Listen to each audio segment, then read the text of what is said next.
हाँ स्टूडेंट्स, आज के इस वीडियो में मैं आपको क्लास 10th के क्वाड्रेटिक इक्वेशन से रिलेटेड कुछ इम्पोर्टेंट कॉन्सेप्ट के बारे में बताने जा रहा हूँ, जो कि आपके एग्जामिनेशन पॉइंट ऑफ व्यू से बहुत ही इम्पोर्टेंट है।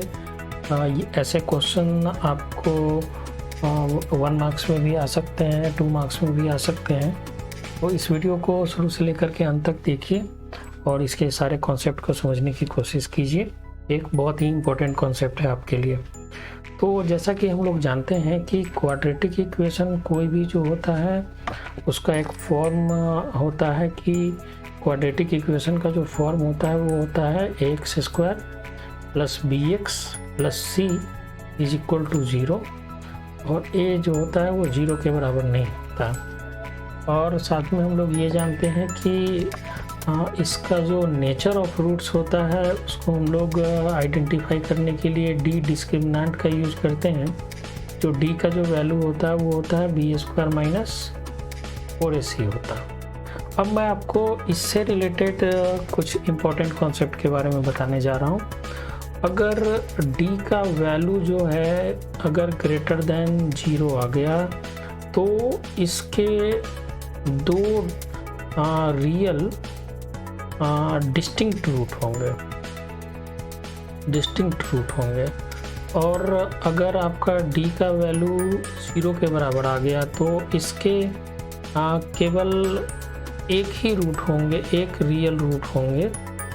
और अगर d का जो वैल्यू डिस्क्रिमिनेंट का जो वैल्यू है वो लेस देन 0 आ गया तो इसमें नो रियल रूट होता है। इसके कॉन्सेप्ट के बारे में आप क्लास 11th में पढ़ोगे।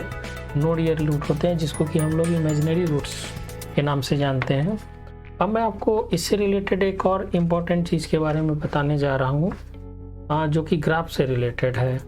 अगर d का जो वैल्यू है वो ग्रेटर देन 0 हो और a जो x² का जो कोफिशिएंट है वो अगर ग्रेटर देन 0 हो तो इसका जो ग्राफ होता है स्टूडेंट्स वो बहुत ही इम्पोर्टेंट होता है। ये हमेशा एक्स एक्सिस को कट करता है 2 पॉइंट्स पे। 2 पॉइंट्स पे इसलिए कट करता है क्योंकि इसके 2 डिस्टिंक्ट रूट होते हैं। जब d का वैल्यू ग्रेटर देन 0 होता है तो ये हमेशा एक्स एक्सिस को काटेगा और जिस एक्सिस पे ये कट करेगा, एक्सिस के जिस पॉइंट पे कट करेगा वही उसका रूट्स होते हैं जो अल्फ़ा और बीटा होते हैं। अब अगर एक और कॉन्सेप्ट मैं आपको बता रहा हूँ, अगर d का वैल्यू ग्रेटर देन 0 हो और a का वैल्यू सपोज करो कि लेस देन 0 नेगेटिव हो तो ये कैसा बनेगा। तो ये जो बनेगा ये बनेगा वैसे ही एक्स एक्सिस को ही कट करेगा, लेकिन ये ऊपर से नीचे की ओर बनेगा। मतलब इसका जो ओपन एंड है वो नीचे की ओर ओपन होगा और इसके जो रूट्स होंगे वो भी 2 रूट आएंगे जो कि रियल होंगे। और यदि सपोज कीजिए कि अगर आपका d का जो वैल्यू है वो इक्वल टू 0 हो और साथ में a का जो वैल्यू है वो अगर ग्रेटर देन 0 हो तो कैसा ग्राफ बनेगा। तो इस केस में जो आपका ग्राफ बनेगा दोस्तों वो हमेशा एक्स एक्सिस को टच करते हुए वो ग्राफ बनेगा। वो यू शेप का ग्राफ कुछ इस तरह का आपका ग्राफ बनेगा। और यदि यही d का वैल्यू इक्वल टू 0 हो और a का वैल्यू अगर लेस देन 0 हो तो जो हमारा ग्राफ बनेगा इस केस में वो बनेगा नीचे से वो एक्स एक्सिस को टच करते हुए ये शेप बनेगा।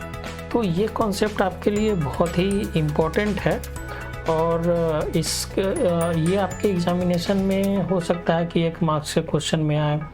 तो इसमें कैसे कैसे क्वेश्चन आ सकते हैं, इसमें ये पूछा जा सकता है कि अगर कोई क्वाड्रेटिक इक्वेशन का में डिस्क्रिमिनेंट अगर 0 से बड़ा है तो उसके कितने रियल रूट्स होंगे, या d का वैल्यू अगर ग्रेटर देन लेस देन 0 होंगे तो उसके रूट्स का नेचर कैसा होगा। नेचर ऑफ रूट से रिलेटेड क्वेश्चन आ सकते हैं।